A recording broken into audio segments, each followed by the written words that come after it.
ngeen rencontré benn gars ngeen jox ko seen numéro ça veut dire que vous êtes intéressé ou pas? Probablement oui. Si tu acceptes de donner ton numéro à une personne, c'est parce que la personne t'intéresse.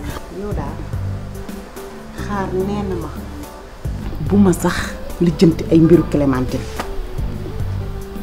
mais naa gën a bàyyi xel ci ku jigéen ku ma jege koo xamante ne ci këram dafa gaañu wala mu divorcé.